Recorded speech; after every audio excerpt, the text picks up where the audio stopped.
Hey folks, it's Chris Dyer here at Reborn Martial Arts in Springfield, Virginia, and we're continuing on with our series on why your blocks aren't working and how to make them work better in your martial arts training. Today we're going to be going over your inward uchi-uki, your inward blocks, or your R3 and 4 blocks, and ways that we can make them work in real practice and in sparring and training.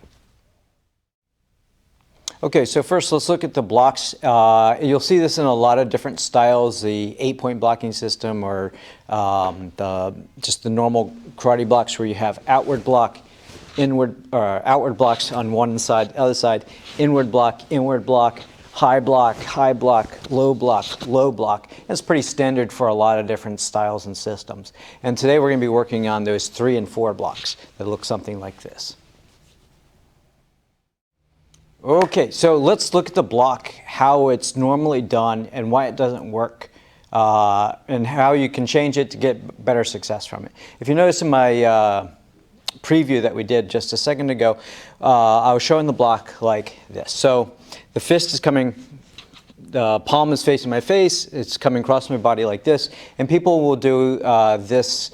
Of all the blocks in their standard blocking systems, these ones work the best, I think. These ones, people have greater success doing it. It's more of a natural block for people to do. But there's two main things that I see when people are training this that could be done better, that we work on to help people do this with a better success ratio. So the first part that people mess up is either the load or the explode is basically the best way to put it. So the load is if we're sparring or doing drilling or whatever, and I load this hand up. So it's kind of like, you know, I've seen people teach this to kids where they touch your ear, now block across, touch your ear, block across.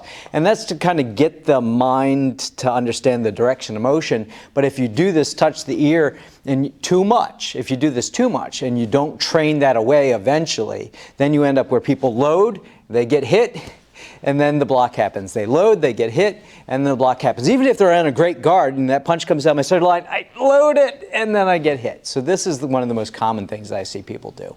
It also is, you see this in like chambering positions and whatnot. It's a thing that you learn, and you have to train that away for certain things. And we'll actually do a special video on chambering in a later day. The other part is, so that's the load and then the blow through. So the other part of this is I block across this direction. So even if I do block this way, now I'm wide open and I get this next strike coming through. So I either load it too much or I block too much or blow through too much, and then I'm wide open for this next strike, right?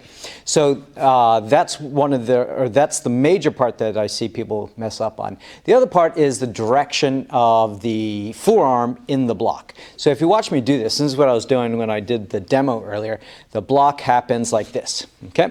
If you notice where my elbow is, and where my hand is, they're kind of going at this 45-degree-ish angle. So if this hand is blocking across my face, that's great. But if I make contact, he can still slide down. Now, yeah, it's an incidental strike. It's not going to hurt me too much if he slides into it, but it still is a gap, right? He can do a 1 and then slide down and strike, or he just sees this opening down here and can roll into it and do an elbow stroke. That was a good one. So you want to close that off. So there are a couple things that you can do to practice to make this better. One is from your guard position, don't think about blocking across your body.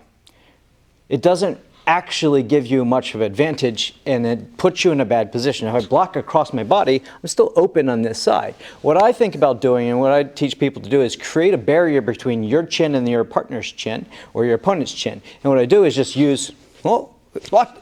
Oh, I blocked it. Oh, I blocked it. It's a very, very small movement. The elbow wants to protect my center line. My hand wants to protect my chin. That's all I need to do. So from here, all I need to do is just the simple driving this in. And we know this from in our system, the wood fist, this idea of piercing. So as this punch comes in, there's my mid block. So my elbow is in place, protecting my solar plex. My fist is protecting my chin, has created a barrier between me and him, and it's piercing through, driving into this person. So not only can the block be used as an attack, but it's in a much, much better position. I'm not going across my body when I do these blocks. I'm actually driving forward when I do these blocks. So it's like this, boom. And I can be using it as sort of an aggressive block. I can just be using it to clear offline. Again, it's between my solar plexus and my chin, and now it's creating an actual barrier between me and the opponent. It's not somewhere over here or loading up and coming across this direction, and it's not opening up too much where my elbow or my ribs are exposed to an elbow stroke or whatever it happens to be. It's here, it's a shield between me and him, and I'm relying on the shield to give me a better position for my things, and I can also use it offensively too. I hope that helps. If you enjoyed the video, like, subscribe, share, all that fun stuff. We're trying to reach 1,000 viewers or subscribers in the next couple of weeks, so pass the word along if you guys are enjoying these. Thanks a lot.